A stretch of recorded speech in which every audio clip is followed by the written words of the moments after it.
Welcome friends, आप सभी का फिर से एक बार स्वागत है क्रेजी फॉर मूवीज में। आज हम बात करने वाले हैं आज थिएटर्स में रिलीज हुई कन्नड़ा फिल्म यानी कि 777 चार्ली के बारे में। तो रक्षित शेट्टी और Charlie starrer film 777 Charlie directed by Kiran Raj. ये फिल्म जो है बेसिकली एक ड्रामा कॉमेडी फिल्म है जो तकरीबन 2 घंटे 46 मिनट के रन टाइम के साथ आती है।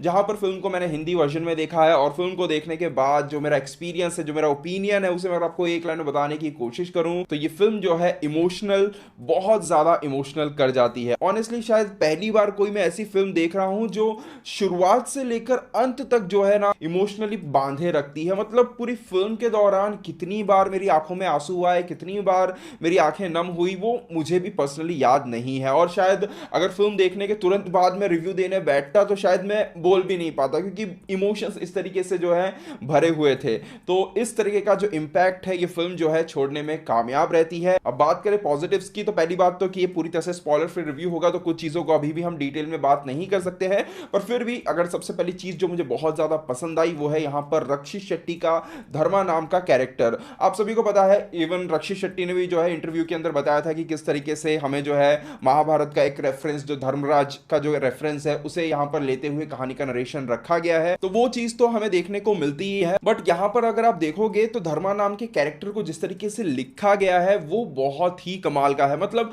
वो इतना बेहतरीन बिल्ड किया गया है कि अगर आप देखोगे कि कहानी की शुरुआत में जिस तरीके से उस कैरेक्टर का अकेलापन, उसका लाइफ के अंदर से जो इंटरेस्ट है वो किस तरीके से खत्म हो चुका है, सोसाइटी के साथ उसके जो रिलेशंस है, उन चीजों को इतनी बेहतरीन तरीके से दिखाया है। और रक्षित शेट्टी ने इतनी कमाल तरीके से परफॉर्म किया है कि जब कहानी के अंदर चार्ली की एंट्री होती है उसके बाद रक्षित शेट्टी के कैरेक्टर के अंदर जो ट्रांसफॉर्मेशन हमें देखने को मिलता है वो इतना कन्विंसिंग, इतना ऑर्गेनिक है कि इमोशंस जो है एकदम पॉइंट पर जाकर लगते हैं और कहानी जो है हमारे साथ कनेक्ट हो जाती है। फिल्म के अंदर चार्ली के द्वारा जो काम निकलवाया गया है, जिस तरीके से उसे ट्रेन किया है और उसकी ट्रेनिंग को जिस तरीके से कहानी के अंदर यूज किया है, स्पेशली इमोशनल सीन्स में जिस तरीके से यूज किया गया है, वो इतना ब्रिलियंट है कि मैं अभी कह सकता हूं कि ये एक एवरग्रीन फिल्म है। मतलब इस फिल्म को आप आज से काफी सालों बाद भी देखोगे, कुछ सालों बाद भी देखोगे, तो इमोशंस जो है वो उसी तरीके से काम करेंगे जो आज की डेट में काम कर रहे हैं। फिल्म का रन टाइम देखने में थोड़ा लंबा जरूर लगता है, 2 घंटे 46 मिनट, ऑलमोस्ट 3 घंटे के आसपास की ये फिल्म है।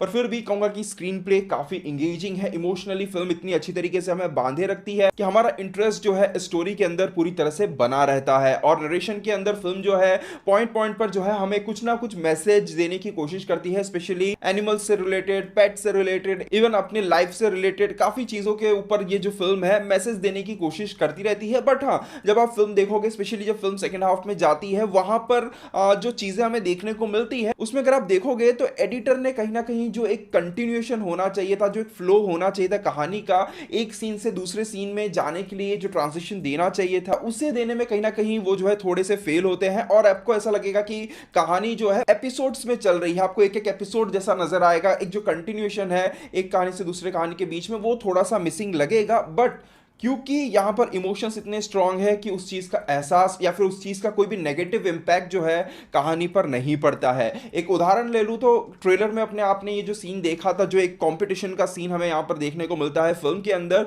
वो देखोगे तो काइंड ऑफ फोर्स फिट नजर आता है। बट उसके अंदर जो इमोशनल सीन डाला गया है वो इतना ब्रिलियंटली डायरेक्टेड है, वो इतना कमाल का है कि आपको कोई शिकायत हो ही नहीं सकती है। फिल्म 777 चार्ली की एक और जो खास बात मुझे ये लगी कि जब आप फिल्म को देखोगे तो भले ही फिल्म का सेंटर कैरेक्टर चार्ली एक डॉग है, बट वो जो डॉग वाली फील है, वो जो एनिमल वाली फील है, वो कहीं पर भी आप महसूस नहीं करोगे। सबसे पहली चीज तो चार्ली ने इस तरीके से परफॉर्म किया है कि वो आपको कहीं पर एहसास होने ही नहीं देता है। दूसरा, जिन इमोशंस को यहां पर बाहर लाया गया है, इवन जिस इमोशंस को यहां पे कनेक्ट किया गया है, वो ऐसे इमोशंस हैं जिन्हें आप देखोगे तो वो एक इंसान जो है अपने बच्चों के लिए उन्हीं इमोशंस को फील करता है। तो बिल्कुल उसी टाइप का ट्रीटमेंट जो है यहां पे चार्ली के साथ किया गया है। और यही एक बहुत बड़ी खास बात है इस फिल्म की कि फिल्म जो है केवल पेट लवर्स के लिए नहीं है, केवल एनिमल लवर्स के लिए नहीं है। ये फिल्म जो है इंसान और इंसानियत के लिए बनाई गई है और यहीं पर ये फिल्म जो है एक विनर साबित होती है। फिल्म की सिनेमेटोग्राफी बेहतरीन है। कहा जाए कि एक एक लोकेशन जो हमें देखने को मिलता है बहुत ही खूबसूरती के साथ शूट किया गया है।